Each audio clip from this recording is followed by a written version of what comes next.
My name is Elena, and I'm somewhere in my late 30s now. Old enough to have lived inside a few different versions of myself. Young enough to remember exactly when I first learned how easily people decide who you are for them. I work in a role that keeps me adjacent to details. Paperwork, timelines, records, the quiet mechanics that make other people's decisions official. It's the kind of work most people only notice when something goes wrong. If you asked the people in my family to describe me back then, they might have used words like practical, helpful, and low maintenance. I was the one who didn't argue, didn't rush the spotlight, didn't make emotional scenes. I listened more than I spoke. I took notes when others told stories. That calmness often got mistaken for passivity, or worse, permission. The story isn't about revenge. It isn't about winning, and it definitely isn't about humiliating anyone. What happened unfolded slowly, through dates on documents, assumptions people never bothered to check, and a silence that looked like compliance until it wasn't. I'm telling this story because it sits at an intersection we don't talk about enough. Family loyalty, inherited power, and the quiet ways trust gets rewritten when money and entitlement enter the room. There's no dramatic villain monologue here, no sudden twists of fate, just ordinary people making choices they believed would never be questioned. At the center of it is something many families think they understand until they're tested by it: ancestral land. A property that carried history, memory, and unspoken hierarchy. After our parents passed, probate began. Slow, procedural, emotionally exhausting. I was present for it, but in the background. I was expected to be. What I didn't know at the time was that while I was being underestimated, decisions were being made without me. Decisions that relied on the belief that I would stay quiet, stay grateful, stay out of the way. One of those decisions involved a deed. Another involved a date that didn't belong where it was placed. This isn't a story about confrontation. It's about alignment. Between facts and timelines, between documents and truth, between how people see you and what you're actually capable of holding together. When the system finally noticed what people hadn't, it didn't do so with drama. It did so with a pause, a freeze, a refusal to proceed. Over the next hour or so, I'll walk you through what it felt like to be overlooked, how silence became intentional, and what happens when you let accuracy speak louder than emotion. I'm not here to tell you who is right or wrong. I'm here to tell you what happened, honestly, and what it taught me about quiet authority. So before we begin, have you ever been so thoroughly underestimated that no one thought to ask what you knew? To them, I was the background constant. Not invisible exactly, just reliably present in a way that never disrupted anything. I was the one who showed up early and left quietly. The one who answered emails without needing follow-ups. The one who could be trusted to handle details no one else wanted to think about. In family settings, that translated into something simpler. I was easy. Easy didn't mean unimportant, at least not on the surface. It meant I didn't cause friction. I didn't challenge decisions mid-conversation. I didn't insist on being heard when louder voices were already filling the room. And over time, people began to confuse my calm with consent. My older brother, in particular, seemed to believe I existed to stabilize situations he didn't want to sit with for too long. He was decisive, charismatic in a blunt way, and used to being deferred to. Growing up, that dynamic was never questioned. He spoke first, he spoke last. I filled in the gaps: logistics, follow-through, emotional cleanup. When our parents died, those roles slid into place without discussion. Probate began, and with it came paperwork, timelines, and lists of assets. The ancestral land was always mentioned with a kind of reverence, as if its importance excused the way decisions around it were handled. It had been in the family longer than any of us had been alive.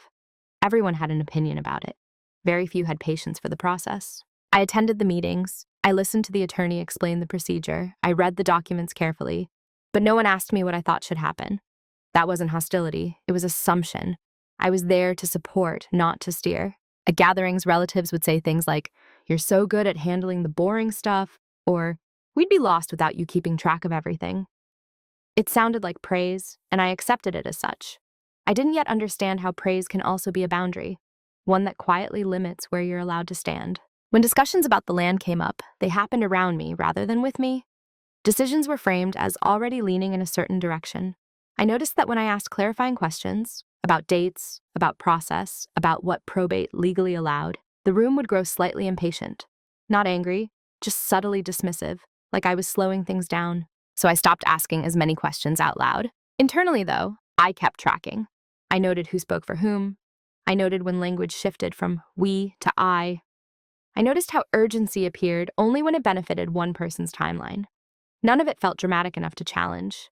It felt instructional, like being shown, piece by piece, how I was being categorized. I don't say this with resentment. At the time, I understood why they saw me that way. I had helped build that version of myself, competent, accommodating, emotionally even. I believed that being steady was a kind of integrity, and for a long time it was. What I didn't realize was that steadiness, when you're surrounded by people who equate silence with agreement, becomes a blank check. They assumed I wouldn't push back, that I wouldn't dig too deeply, that if something questionable happened, I'd either miss it or smooth it over quietly. And because I didn't contradict that assumption, it hardened into certainty. Looking back, there were moments when I could have stepped forward, claimed space earlier, reframed how I was seen. But at that stage, nothing felt clearly wrong yet. Just tilted, slightly off balance. Easy to ignore if you trusted everyone involved. And I did trust them. Or at least I trusted the idea of family enough to believe that no one would exploit the gaps in that trust deliberately. So to them, I remained what I had always been. Useful, calm, and peripheral. Someone whose presence made things easier, but whose awareness was never fully accounted for. They never asked themselves what I noticed when I wasn't speaking. The first time something felt wrong, it didn't announce itself. There was no argument, no raised voices, no moment where I could point and say, "That's it. That's where it broke." Instead, it arrived the way most boundary violations do, quietly, dressed as convenience. It happened during a routine check-in about the probate timeline. We were seated around a dining table that had been cleared of its usual clutter to make room for folders and coffee mugs. The attorney wasn't present that day. This was just family, catching up on where things stood. My brother spoke with confidence, summarizing progress in broad strokes. He mentioned that he'd handled a few things already just to keep momentum going.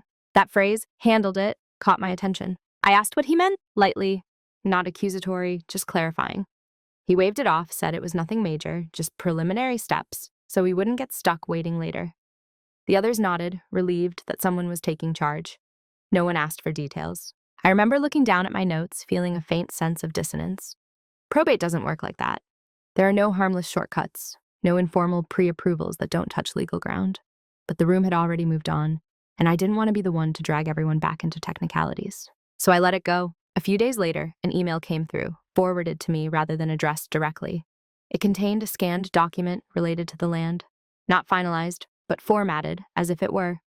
I opened it out of habit, expecting to skim. Instead, I slowed down. The date caught my eye first. It didn't align with anything on the official probate timeline. It was earlier, by just enough to matter. At first, I assumed it was a draft error. Someone reused an old template. Someone forgot to update a field. These things happen. But then I noticed something else. The language wasn't provisional. It wasn't framed as intent or future action. It read as if something had already occurred. I reread it twice, then a third time. Still, I said nothing. That restraint wasn't fear. It was an assessment. I needed to be sure I wasn't overreacting to a clerical oversight. I cross-referenced my notes. I checked the attorney's earlier emails. The discrepancy remained small, but real. When I finally mentioned it, I did so casually. I replied to the thread with a single question about whether the date was a placeholder or final. The response came back quickly, and it was dismissive without being rude. "Just internal stuff," my brother wrote. "Nothing you need to worry about." That was the cut. Not because of the document itself, but because of what the response implied, that I was being managed, not informed. My role was to absorb reassurance, not to verify facts. I could feel the old instinct rise, to smooth things over, to trust intent over precision. But something about the timing unsettled me. Precision is not optional in probate. Dates are not decoration, they determine authority. Still, I didn't push.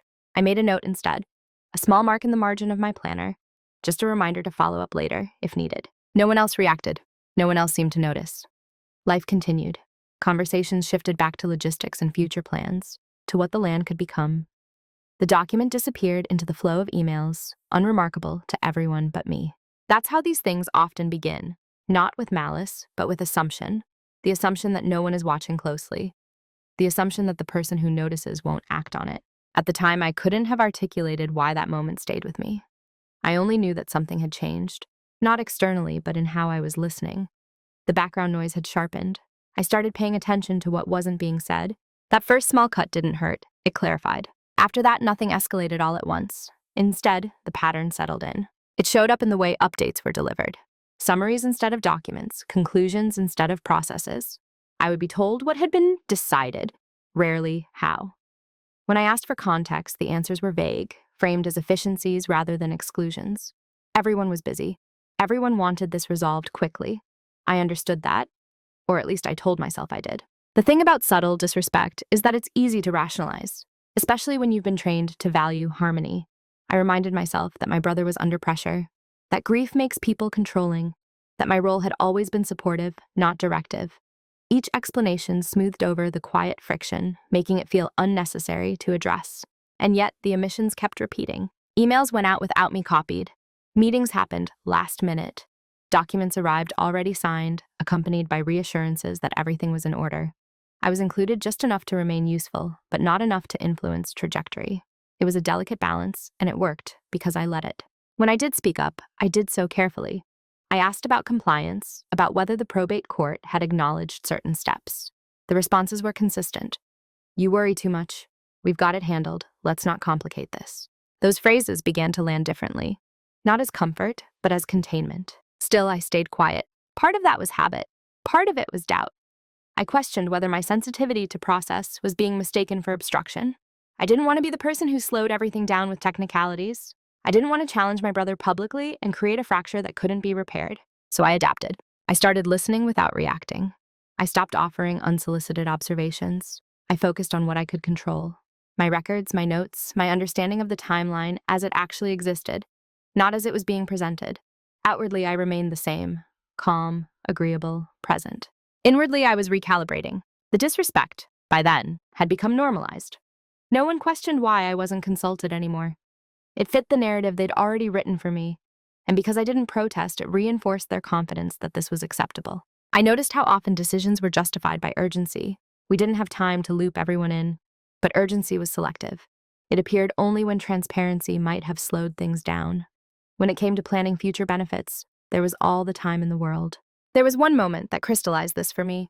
A relative mentioned, offhandedly, that my brother had already taken care of the land transfer stuff. They said it casually, with admiration. I smiled and nodded, even though I knew that transfer wasn't legally possible yet. That was when I understood. The story being told about the situation had fully diverged from reality, and no one saw a reason to reconcile the two. I didn't correct them. Not then. Correction, I was learning, isn't always the first move. Sometimes it's the last. By staying quiet, I was buying time. Not for them, but for myself.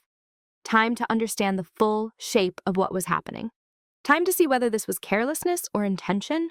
Time to decide whether my role as the reliable one could be redefined without confrontation. The emotional cost of the silence wasn't dramatic.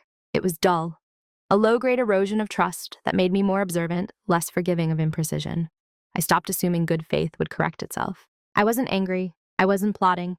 I was adjusting to the reality in front of me instead of the one I'd hoped for. And in doing so, I realized something uncomfortable. The more I was dismissed, the more freedom I had to see clearly. No one was managing my perspective anymore. They assumed I was still where they'd left me. That assumption would matter later. At the time, though, all it meant was this. Disrespect had become routine, and routine had made it invisible to everyone but me. It took longer than I'd like to admit to name the role they had given me. Not because it was complicated, but because it was comfortable. At least for everyone else. I was the one who made things smoother, the one who filled out forms correctly, the one who remembered deadlines and followed up without being asked. In their minds, that made me dependable. In practice, it made me peripheral. The role wasn't announced. It didn't need to be. It lived in the expectations placed on me and the expectations withheld. I was expected to execute, not to decide, to confirm, not to question, to support outcomes already chosen. Once I saw it clearly, I started noticing how consistently it was reinforced. When my brother talked about future plans for the land, he spoke in singular terms. What he would do, how he envisioned things unfolding. When others asked about my involvement, he'd say something like, "Elena's great with the paperwork," as if that summarized my contribution and defined its limits. No one challenged that framing, not even me. There's a particular kind of invisibility that comes from being useful. People assume you're fulfilled by function alone. They stop asking what you want because they believe they already know. You want to help. You want to keep things running. You don't want the burden of authority. I let that belief stand for a long time. Part of me thought it was strategic, less conflict, less exposure. Part of me thought it was virtuous, to be steady, to not compete for control during a time of loss. But beneath those justifications was something simpler. It was easier to accept a narrow role than to demand a broader one. What changed wasn't an argument or a betrayal. It was a quiet recognition that the role I'd been assigned wasn't neutral. It carried assumptions about my capacity, my ambition, my right to intervene, and those assumptions were being used to justify decisions that affected me directly. The ancestral land was no longer an abstract symbol. It was becoming an asset, something to be moved, leveraged, finalized, and I was being positioned as a spectator to that process, despite being legally entitled to a voice. I remember sitting alone one evening, reviewing my notes and realizing that no one had actually asked for my consent on anything substantive. They'd informed me.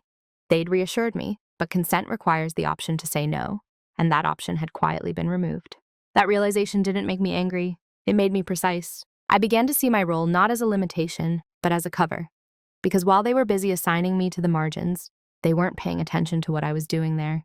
They didn't notice how thoroughly I understood the process, or how closely I was tracking deviations from it. They didn't question why I kept copies of everything. They assumed my reliability meant predictability. In reality, it meant I was prepared hard. I didn't announce any change. I didn't confront anyone about how I was being sidelined. I simply stopped internalizing the role as truth. I treated it as a temporary costume, one that allowed me to move freely without scrutiny. There's a kind of power in being underestimated, but only if you recognize it as such. Until then, it's just erosion. Once you do recognize it, it becomes leverage. Not over people, but over outcomes. By the end of that phase, I understood exactly who they thought I was, and more importantly, I understood what they never thought to check. The role I was assigned had limits. My awareness did not. The shift didn't happen during a conversation. There was no moment where someone said the wrong thing and revealed everything. No confrontation that forced clarity. It happened alone, quietly, on an ordinary afternoon that would have blended into every other one if I hadn't been paying attention. I was reviewing a packet of documents related to the estate, copies I'd kept for my own records, not because anyone asked me to. I'd done it out of habit, the same way I always did. I wasn't looking for errors. I was simply reading. That's when I noticed the inconsistency again. The same date. The one that didn't belong where it was. This time, it wasn't just on an email attachment or a draft-like document. It appeared on something more formal, still unofficial, but closer to the point of no return. I didn't react emotionally. I felt something else instead. Alignment. All the small moments I'd brushed aside suddenly connected. The urgency, the summaries are instead of transparency, the casual way my brother spoke about steps that hadn't legally occurred yet. None of it was dramatic on its own. Together they formed a pattern that couldn't be ignored. For the first time, I stopped asking myself whether I was overthinking. I asked a different question. If this were any other case, what would I conclude? The answer was immediate. There was a procedural problem, potentially a serious one. That realization didn't push me toward action right away. It pulled me inward. I closed the folder. I sat still for a long time.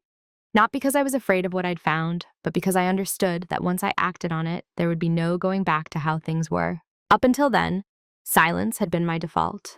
Now, it was becoming a choice. I spent the next few days doing nothing visible. No emails, no questions, no subtle hints. I needed to be certain, not just of the facts, but of myself, of my willingness to follow through without anger or apology. What shifted wasn't my relationship to them. It was my relationship to responsibility. I realized that staying quiet out of politeness was no longer neutral. It would make me complicit in something I didn't agree with. And speaking up impulsively, without preparation, would only hand control back to the same dynamics that had sidelined me. So I chose a third path, patience with intention. I began organizing my notes more rigorously. I laid out the probate timeline as it existed on paper, not as it was being narrated. I marked every point where a legal action was allowed and every point where it wasn't. The discrepancy stood out clearly when seen in that context. It wasn't ambiguous anymore. Still, I didn't feel triumphant. There was no sense of gotcha, just a quiet resolve settling in. The emotional shift was subtle but permanent. I stopped needing their validation. I stopped hoping the situation would self-correct. I accepted that clarity often arrives without permission, and that what you do with it defines you more than how it arrived. That afternoon didn't change my behavior immediately. To anyone watching, I remained the same, calm, agreeable, helpful when asked. But internally, the equation had changed. Silence was no longer something happening to me. It was something I was using. I knew then that whatever came next would have to be handled with precision. No accusations, no emotional appeals, just alignment between process and reality. The day something shifted wasn't loud. It didn't announce itself, but it drew a line I would not cross back over. After that day, my silence changed texture. text us. Before it had been installed, it had been reactive, a way to avoid friction, to keep things calm. Now it was deliberate, measured. I wasn't withholding out of fear or indecision. I was withholding because there was nothing to gain from revealing what I knew too early. I understood something essential then. Information doesn't create power on its own. Timing does. So I stayed exactly where they expected me to be. When updates came, I acknowledged them politely. When my brother spoke in absolutes about plans that weren't legally settled, I listened without correcting him. When others praised him for being on top of everything, I let the comment pass without reaction.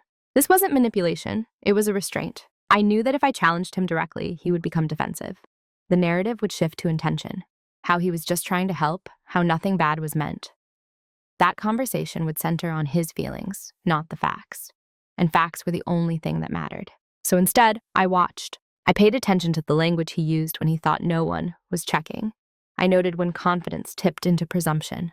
I noticed how often he referenced outcomes as if they were inevitable, rather than contingent on legal approval. Each of those moments confirmed what I already knew.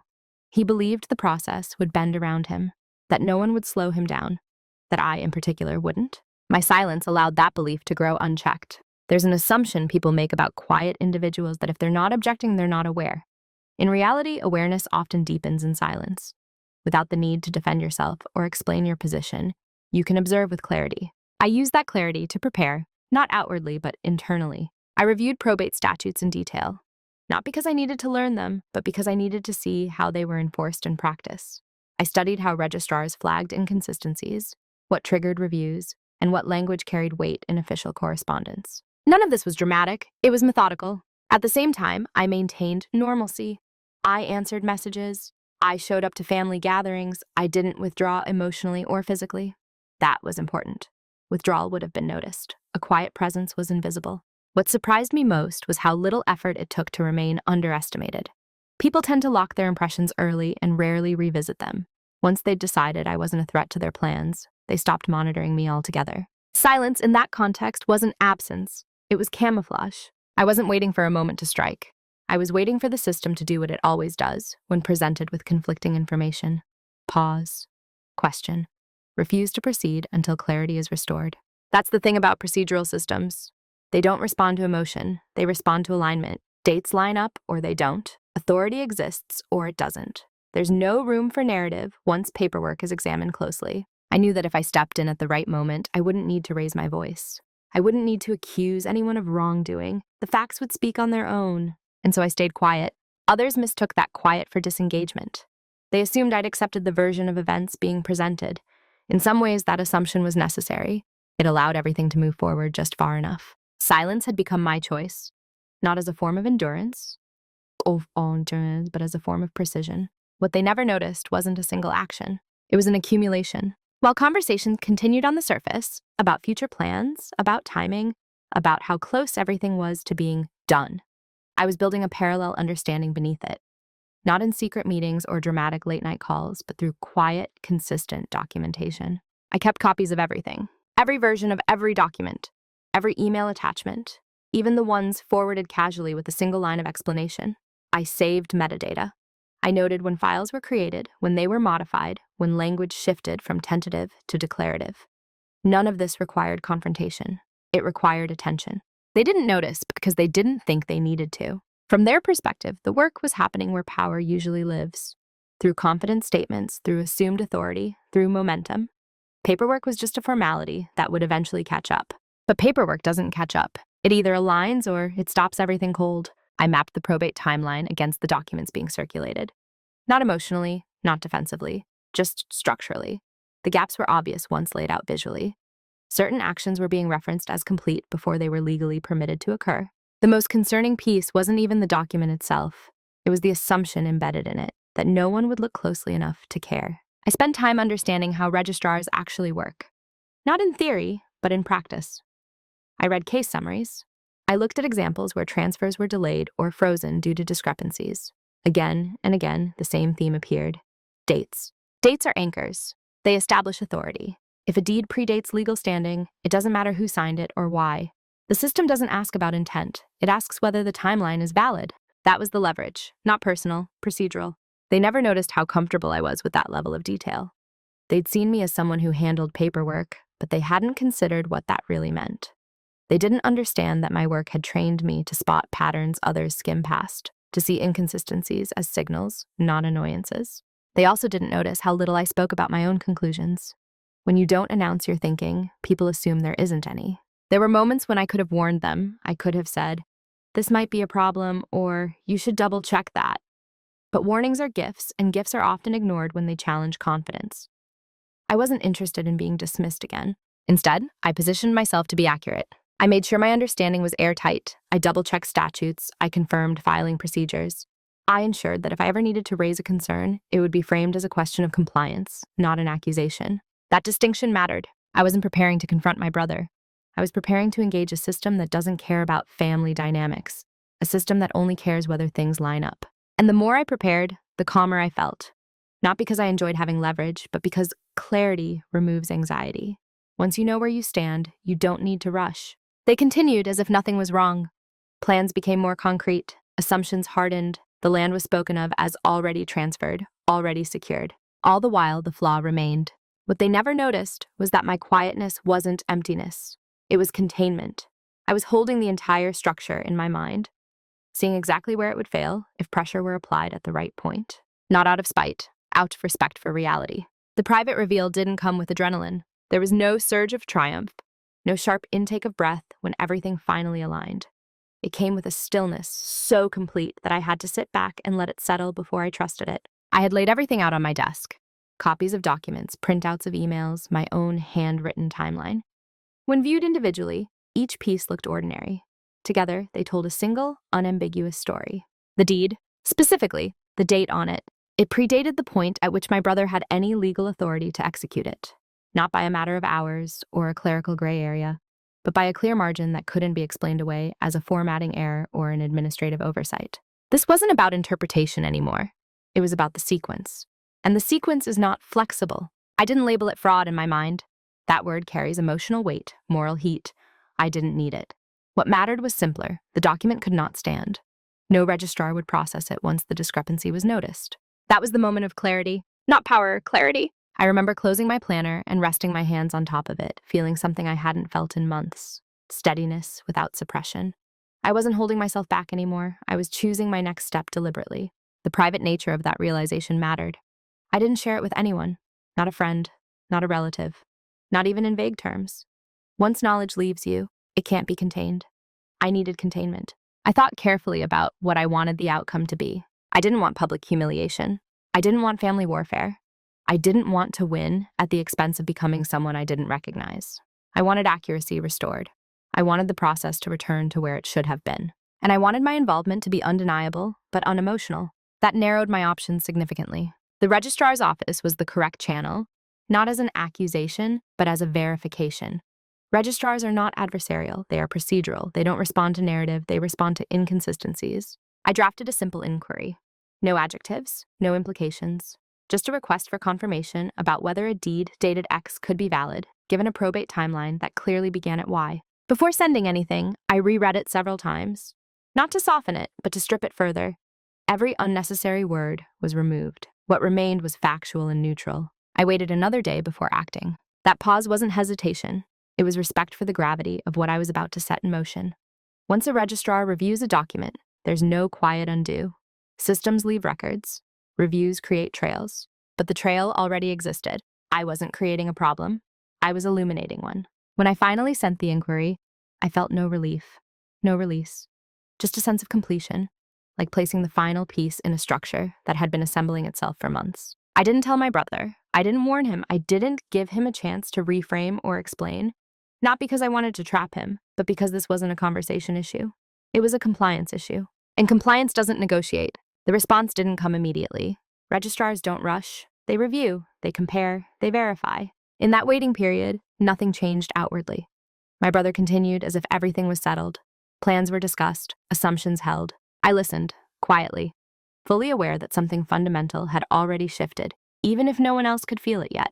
The private reveal wasn't dramatic, it was decisive. I knew then that whatever happened next would not be controlled by family dynamics or force of personality. It would be controlled by dates, authority, and the simple question of whether something had occurred before it was allowed to. And I knew the answer. Once the inquiry was sent, the decision was no longer abstract. Up until that moment, everything I'd done could still be framed as observation, as preparation. I could have stopped. I could have chosen to say nothing more and let the situation resolve or unravel on its own. But by engaging the registrar, I had crossed into a space where outcomes would be formalized. That was the point of no return. What surprised me wasn't fear, it was calm. I had already played out the alternatives in my mind. I could confront my brother directly, present the discrepancy, and demand an explanation. That path would have led to denial, defensiveness, and emotional escalation. Even if he corrected the issue afterward, the damage to our relationship would be framed as my fault, for questioning him, for making it a thing. I could also have withdrawn entirely, let the transfer proceed, accept whatever share or explanation I was offered later. That path would have preserved surface peace at the cost of integrity. I would always know that silence had enabled something I didn't agree with. The third option, the one I chose, was impersonal. It removed me from the center of the story. It placed the issue where it belonged, inside a system designed to evaluate facts without bias. Choosing that option wasn't about courage. It was about alignment. I asked myself a single question. If I weren't related to anyone involved, what would I do? The answer was immediate. I would flag the inconsistency and let the appropriate authority handle it. So I did. After that, my role shifted again. Not outwardly, but internally. I stopped monitoring reactions. I stopped anticipating conversations. Whatever came next would come through official channels. That detachment was intentional. Emotional investment clouds perception. I needed to stay clear. Days passed, then more days. No response yet. In the meantime, my brother's certainty increased. He spoke about the land as if ownership were already settled. He discussed timelines for development, for sale, and for use. Others listened, reassured by his confidence. I listened too, not with bitterness, with curiosity. It was strange, hearing plans built on a foundation I knew wasn't sound. But I didn't feel responsible for correcting the narrative in real time. Narratives don't hold legal weight. Documents do. The waiting period forced me to confront something deeper. My relationship to outcome. I realized I wasn't attached to a specific result. I wasn't rooting for a freeze or a reversal. I was committed to accuracy. If the registrar somehow found the deed valid, despite the timeline, I would accept that. Disappointment wouldn't change the facts, but I trusted the process because I had done the work to understand it. That trust steadied me. When the email finally arrived, it was brief, professional, neutral. The registrar acknowledged the inquiry. They requested additional documentation to clarify the discrepancy. The language was careful but unmistakable. The transfer could not proceed as submitted. There it was. Not victory, not vindication, just confirmation that reality still functioned as expected. I read the message once, then again. I didn't forward it. I didn't react outwardly. I closed my laptop and went about my day. The decision point had passed. The consequences were now in motion, independent of my emotions or intentions. From that moment on, there was nothing left to argue about, only responses to what the system would require next. And that was exactly where I wanted things to be. Once the registrar flagged the issue, everything entered a different phase. One that didn't announce itself loudly, but shifted the ground beneath ongoing assumptions. From the outside, nothing seemed to change. There were no urgent calls, no frantic messages, no sudden reversals of tone. My brother continued speaking with the same certainty, making plans as if the transfer were simply a matter of waiting for final stamps. Others followed his lead, reassured by familiarity rather than confirmation. Internally, though, the process had stalled. The registrar's request for clarification created a pause that couldn't be overridden by confidence or momentum. Paperwork doesn't move forward on optimism. It moves when inconsistencies are resolved. I didn't inform anyone of the inquiry or the response. Not because I was hiding it, but because it wasn't mine to announce. Once the system intervenes, communication follows formal channels. My role was finished for the moment. That restraint was important. If I'd shared the update prematurely, it would have shifted focus back onto me, onto motives, intentions, emotions. Instead, I allowed the process to unfold as it was designed to. The less visible I was, the more clearly the issue would be framed as procedural rather than personal. Moving in silence didn't mean disengagement, it meant precision. I stayed attentive to developments. I monitored official correspondence. I prepared for the possibility that I'd be asked to provide supporting documentation. Everything was organized, ready, but not brandished. What I noticed during that period was how fragile certainty becomes when it's unsupported. Small delays were explained away at first. Registries are slow. These things take time. That was true, and it kept suspicion at bay. But as days turned into weeks, explanations grew thinner. Questions began to surface, not directed at me, but floating in conversations. Why hadn't there been confirmation yet? Why was nothing finalized?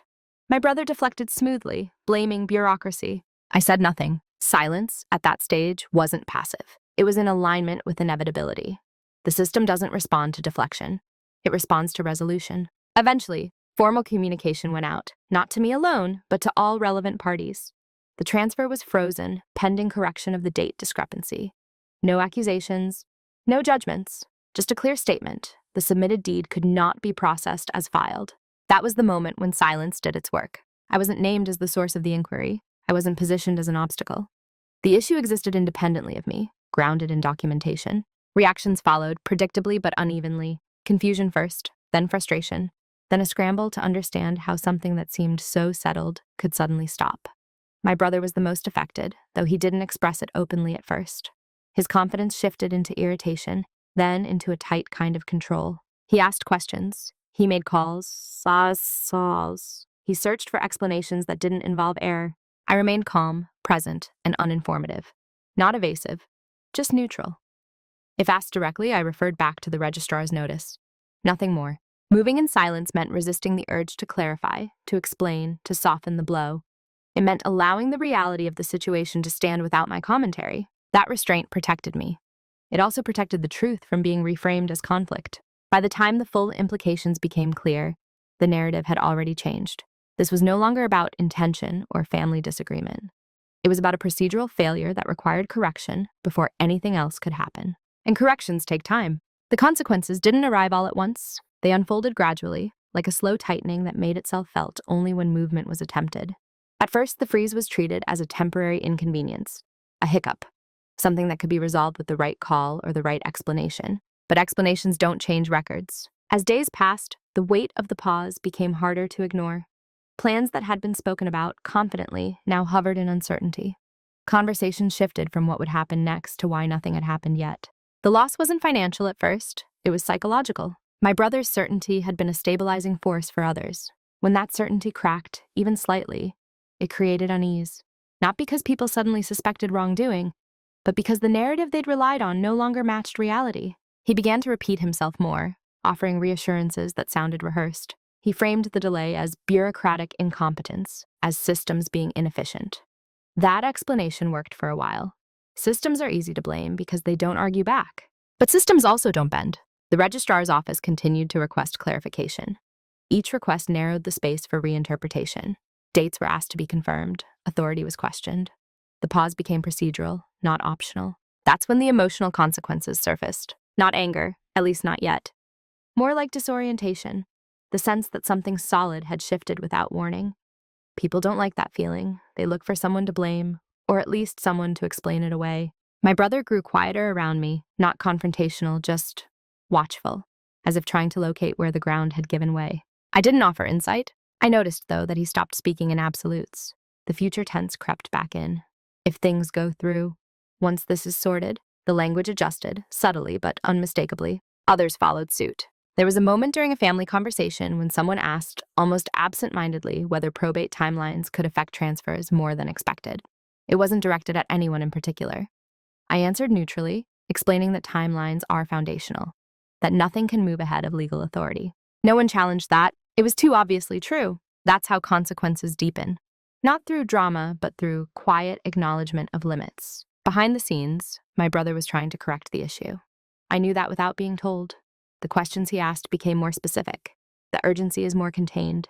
He was no longer performing certainty. He was searching for solutions. But some problems can't be solved quickly, especially when they involve retroactive justification. Systems are designed to resist that. Dates can't be moved backward to create authority where none existed. The freeze held. What struck me most during that period was how little I felt compelled to react. I wasn't relieved. I wasn't vindicated. I was simply steady. The emotional labor I'd been carrying for months, tracking, anticipating, absorbing, had transferred to the system where it belonged. The consequences were no longer mine to manage. As the reality set in, the tone around the land changed. It was no longer spoken of as an inevitability. It became conditional again, subject to review and correction. The reverence remained, but it was now edged with caution. That shift mattered. It marked the end of the assumption. The consequences had begun, not as punishment, but as recalibration. The process was asserting itself, reminding everyone involved that authority is not claimed, it's granted within bounds. And those bounds had been crossed. There's a point in every slow unraveling when people realize effort is no longer enough. Not because they've stopped trying, but because the window for easy correction has closed. That moment doesn't arrive with an announcement. It shows up as repetition, doing the same things again and again and getting nowhere. That's when panic begins to surface, even if no one names it. My brother entered that phase quietly. He didn't lash out, he didn't accuse anyone openly. Instead, he worked harder.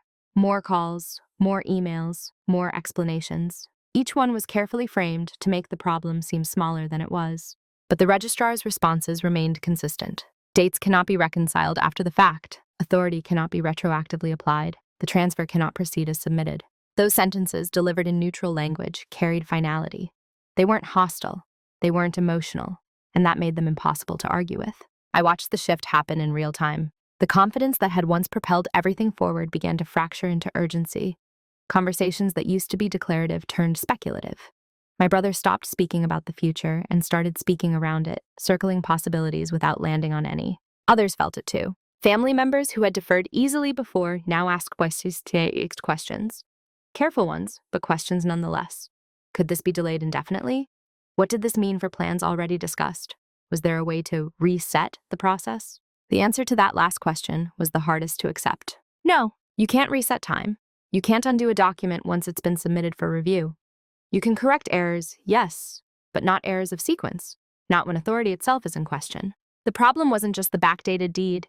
It was the assumption behind it, that speed could substitute for legitimacy. That paperwork was a formality rather than a gatekeeper. By the time that assumption collapsed, it was too late to pretend otherwise. My brother approached me once during this period. Not directly, not confrontationally. He asked what I thought about the situation, framed as concern rather than suspicion. His tone was controlled, but there was tension beneath it. I answered honestly, but narrowly. I said the system was doing what it always does when timelines don't align. That was the only way forward, through formal correction and patience. That there was no shortcut past procedural authority. He nodded, said nothing more. That was the moment I knew he understood, at least partially, that this wasn't a misunderstanding. It was a miscalculation, and miscalculations have costs. The panic never exploded into chaos. It stayed contained, expressed through frustration and fatigue rather than rage. That made it easier for everyone to save face, but it didn't change the outcome. The freeze remained. What struck me most was how quickly blame lost its usefulness. There was no one to argue with, no decision-maker to persuade. The registrar wasn't an adversary, they were an endpoint. Too late to fix it didn't mean the end of everything. It meant the end of that version of events, the one where momentum replaced consent, where assumption replaced verification. In its place was a slower, more accountable process, one that required everyone to return to the beginning and proceed correctly, this time with all parties acknowledged, including me.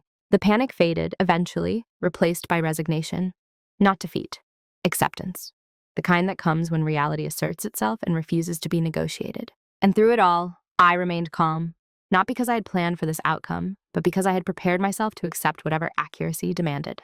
That preparation made all the difference. The confrontation, when it finally happened, barely deserved the word.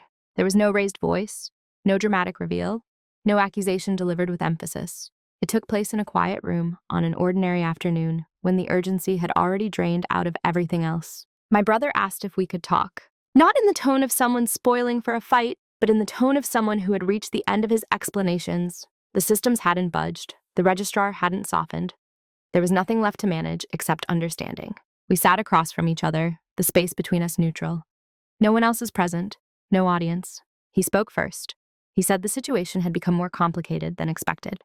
Those things had moved too quickly, that he hadn't anticipated the level of scrutiny the documents would receive. I listened. When he paused, he looked at me, not with anger, but with something closer to recalibration, as if reassessing a map he'd drawn from memory rather than measurement. He asked finally, when I had noticed the discrepancy. I answered simply, early. I didn't elaborate. I didn't list moments, emails, or dates. I didn't describe the accumulation of evidence or the hours spent cross-checking timelines. Those details weren't necessary. He asked why I hadn't said anything sooner. That question carried weight, but it wasn't hostile. It was searching. I told him the truth, without ornament. I said that I had raised questions at the beginning and been told not to worry. After that, I chose to make sure I was right before speaking again. That by the time I was certain, the appropriate place to raise the issue wasn't in a family conversation. He absorbed that quietly. There was a long pause, not tense, reflective. He didn't apologize. He didn't defend himself. He didn't ask me to intervene or undo anything. By then, he understood that there was nothing to undo. The process had moved beyond personal negotiation. What he did say was this, that he hadn't thought I would take it that far. I nodded, not in agreement, in acknowledgement. I told him that I hadn't thought of it as far. I had thought of it as accurate. Once the facts were clear, I didn't see another responsible option. There was no heat in that exchange, no need for it. Heat would have implied ego. This was about alignment. We didn't resolve our relationship in that moment. Confrontations without heat don't offer closure. They offer clarity. When the conversation ended, there was no dramatic shift in how we interacted. We were civil, polite, measured. But something fundamental had changed. The assumptions were gone. He no longer spoke to me as if I were peripheral. I no longer listened as if I were. That was enough. The confrontation wasn't about winning or losing. It was about the quiet rebalancing of reality, where authority is grounded in process and presence doesn't require permission. I left that conversation without satisfaction or regret, just a sense that things were now where they should have been all along. I didn't come out of this changed in the way people expect. There was no sharp transformation, no sudden boldness or hunger for control. I didn't become louder. I didn't become harder. What changed was quieter than that, but more permanent. I became exact. Before all of this, I believed that being reasonable would naturally lead to being respected. That if I stayed calm, did my part, and trusted the process informally, things would resolve themselves fairly. I don't believe that anymore.